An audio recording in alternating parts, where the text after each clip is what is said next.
I told my wife, and I've told my family. My wife encouraged me. She says, anytime, if you have an opportunity, if a door opens for you to play football, you're going to play football. So you're going to continue to chase that dream and chase that calling on your life in this season of my life. So that's how I would encourage other people, that are, especially when it comes to football or anything in life. If you feel like you have that calling on your life and that calling is on your heart and you have that passion in your heart to do that thing, don't quit.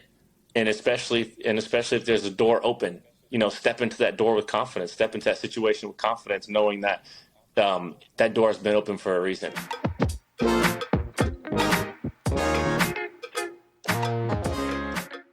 Welcome back to another episode of Georgeonsports with me, your host George, and I'm delighted to say on today's show I'm joined by none other than former NFL quarterback, now with the XFL, Paxton Lynch. How are you, sir? And thank you for joining. I'm doing well. Thank you for having me on. I appreciate it. Anytime, bro. I want to take it back. I want to do a bit of a throwback and take it all the way back to the name Rocky Bleier. Right. Now, I know that resonates with you. Yeah, it resonates with you really well. But for the people who don't know the story, tell me about Rocky Bleier and why he inspires you so much, and why you actually ended up wearing his number as a running back, number 20. Yeah, so growing up, my dad was a Steelers fan.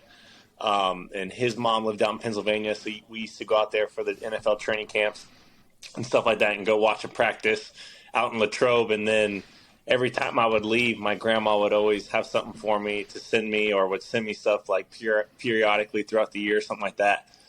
And she sent me a photo of Rocky Bleier one time, and he was rocking the 20. And I didn't really know much about football or nothing like that, so it was kind of the first collectible kind of thing I got. So playing football at the time, I was like, that's who I want to be, like Rocky Bleier. He was a running back, I was a running back, so I started rocking number 20. Yeah, and then obviously the story about him being shipped out to Vietnam and then coming back and helping the team to win a Super Bowl. And you mentioned that you obviously played running back like he did. You wore the number like he did, except a bit too tall for running back, so you have had to switch positions. 6'6" or 6'7", right? Yep, 6'7". Yeah. Wow. Yeah, and you were a pitcher too. One of the things that I read about you and what I find really interesting and inspiring is being able to adapt and overcome adversity. So having long arms, being one of the taller side, having to refine your mechanics and refine your throwing stance, which led to you being tied fourth fastest release along with someone like Drew Brees. Now that's not, that's a pretty cool stat to say that, your name can be alongside someone like Drew Brees. You obviously, it shows you're hardworking. It shows that you're self-taught. And adaptable, which is something I feel like you've carried throughout your career. Faith is something that I know is also strong with you. So touch on that for me. Yeah. So just growing up, my mom and dad we were always going to church. They were always teaching us, how valuable that relationship is with God. Because everybody experiences things through their life. Everybody goes through trials and tribulation. Everybody goes through tough times, and it's really important to have, for me especially, have that faith to rely on and to lean on, because whenever you feel like something is really important in your life and it gets taken away from you, or you feel like that thing is who you are and it doesn't go the way you think it does, that's when it's really important to realize who you really are and you realize what's really important. And it kind of just renews your hope, and it renews your faith in other things that, maybe this isn't supposed to go how I thought it was going to go, but obviously the doors continue to still be open. So that kind of encourages you. So the fact that my parents raised me that way and continue to encourage me to be that way has definitely benefited me in a lot of ways growing up, and helped me continue to push on this journey and chase my dream. And also, use that as an example for my kids too. So it's been, Absolutely. And you mentioned about, chasing a dream and continuing to move forward, leading you to be drafted by the Broncos. I think we all know the ratio of kids who make it through to high school and college and into the NFL is very, very small. So it's no easy thing to be drafted into the NFL. And again, that's a congratulations to you. You go on to play for the Seahawks, the Steelers. You had stints in the CFL, the USFL, and now the XFL. At any point, do you sit and look back at your journey and see how amazing of a journey it is, and how far you've come? Yeah, absolutely. Every single time I go to a new place, it kind of is hectic in a way and moves so fast, and you don't really have the time to reflect on it. And then I've gone to all these different places, like you said, in the NFL. And then I went up to Canada to play football up there and got to experience what football was like up there for them. And then, playing in a smaller league like the USFL. So, I played at the highest level on some of the biggest stages, but I've also played with people who are just doing whatever it takes to get that opportunity. And it's kind of been eye-opening again to get back to that point. And you get around all these people who are, hungry just to get the opportunity to go play in the NFL. And now I get this opportunity to kind of pour into those people and, encourage them and be there for them and to let them know, I've been around guys who are Hall of Famers and, I know what it takes to get to that level because I've been around these guys, every day in the building. So it's just a great opportunity for me to be able to encourage them and push them to be the best person that they can be. But, I feel like I still I'm in the journey. So I don't think I've really had the opportunity to just kind of sit back and be like, wow, it's really over. And just be like, wow, look at all these things I accomplished, all these places I've been. So I just still feel like I am continuing on that journey and still chasing the dream that I want to accomplish for myself.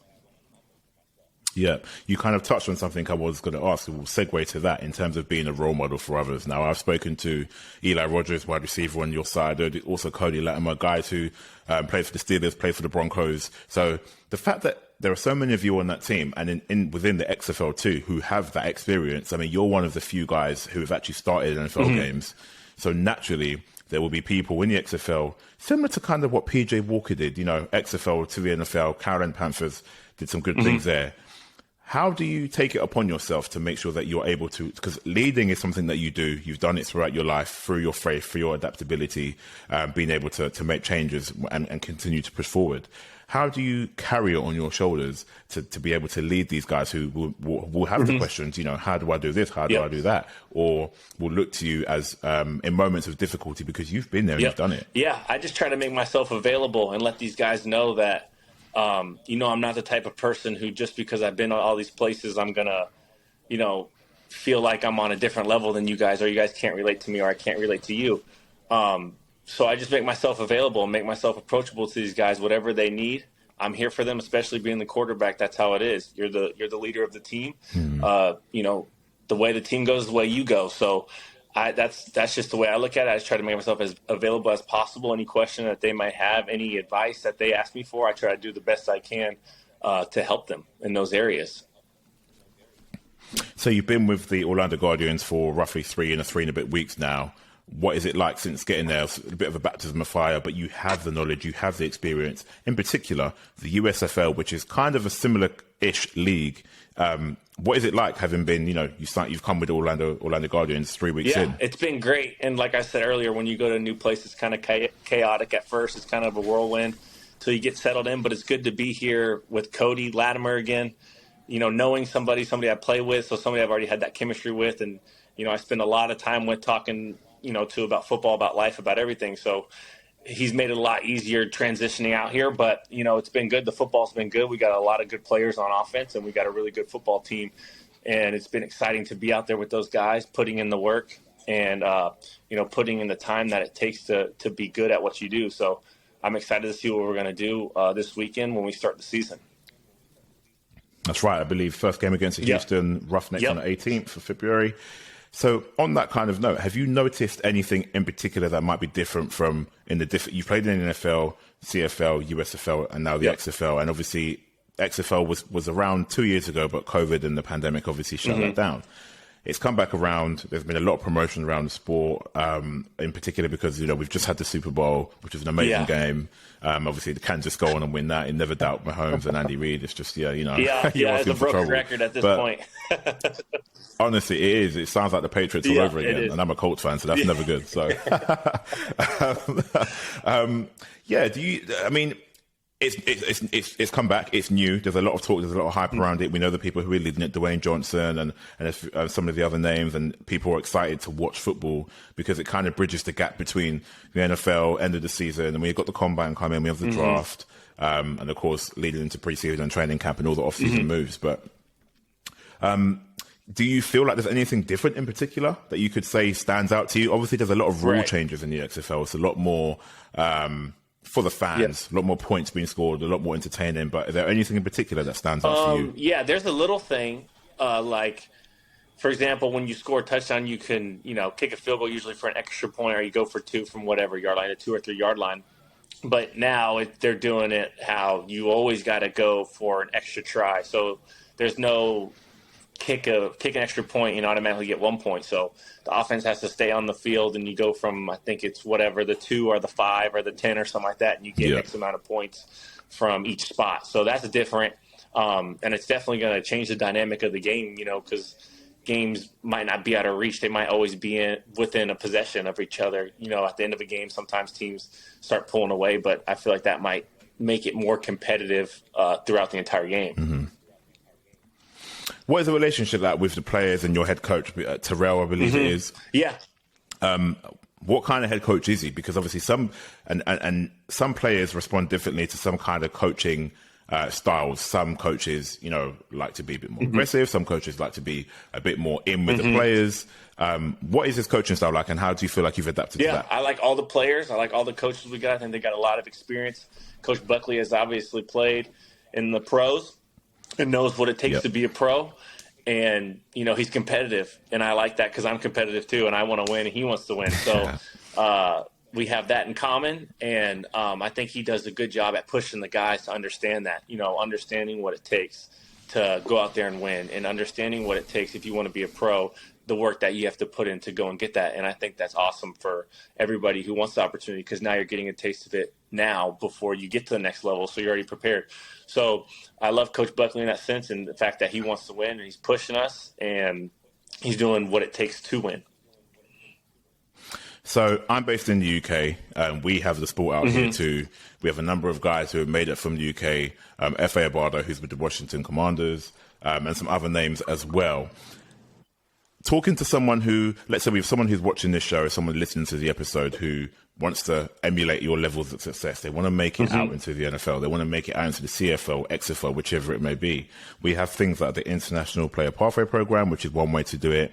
But it's not impossible that we have guys like Jack Crawford, who was a 10-year NFL vet, defensive end, who played with the Cowboys, the Falcons, the Titans, a number of different teams. What one piece of advice would you give to any athlete now who is working towards achieving a goal, and that may be the CFL or NFL?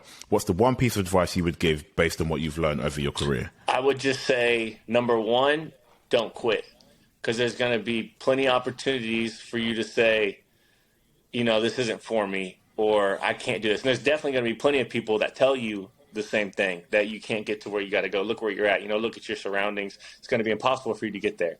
I think that if you continue to have doors open for you, and you have opportunities, no matter what it is, because that's how I've been. I told my wife, and I've told my family. My wife encouraged me. She says, anytime, if you have an opportunity, if a door opens for you to play football, you're going to play football. So you're going to continue to chase that dream and chase that calling on your life in this season of my life. So that's how I would encourage other people, that are, especially when it comes to football or anything in life. If you feel like you have that calling on your life, and that calling is on your heart, and you have that passion in your heart to do that thing, don't quit. And especially if there's a door open, step into that door with confidence, step into that situation with confidence, knowing that that door has been open for a reason. Before I let you go, it's only right that I ask what your thoughts are on the Super Bowl. We've all been talking about it. I have to do it. The Kansas City Chiefs and the Philadelphia Eagles. I'll go first. I was back in the Eagles. Yep. I love the defensive line, and I thought they'd managed to get home and sack Mahomes. It didn't happen. Of course, I should have realized. Kansas, Andy Reid, Mahomes, and the ankle, or what's left of his ankle, still managed to put it out the bag. But what were your thoughts on this game? I thought it was an awesome game from the beginning to the end. I thought the Eagles played really well. Before the game started, I thought the Eagles were going to win for sure. That's who I wanted to win. But you always, like you said, you can never count out the Chiefs. They're like the Patriots right now. You can never count them out of any game. So the Eagles looked good. They were a good team. They could run the ball. They could throw the ball. And they played good defense, and they had a good special teams. They were a complete team. There was obviously questions about Kansas City, about their defense. Their offense can obviously score points, and then Mahomes had the ankle, so we didn't really know what was going to happen. But it was back and forth, and it was a competitive game, and it was a great game. And I just hated the way it ended. in terms of, Yeah. a ref making a call that directly impacted the game, because that was the end of the game after that call. But, it is what it is. The refs obviously are part of the game. But I thought it was a great game. I just wish the game could have played itself out entirely, because I feel like the Chiefs were obviously about to kick a field goal, and then the Eagles were going to have a chance to get the ball. So I wish I could have seen what Jalen Hurts could have done with one more drive, because he was playing the game of his life, and it was really fun to watch. Paxton, thank you so much for coming on the show. I appreciate you've only been with the team for a few weeks now, but you've taken the time out to come and speak to me all the way here in the UK. So thank you for that. I wish you the best for this upcoming season. Guys, make sure you tune into the XFL. It's bound to be an amazing season. Kickoffs on the 18th of February.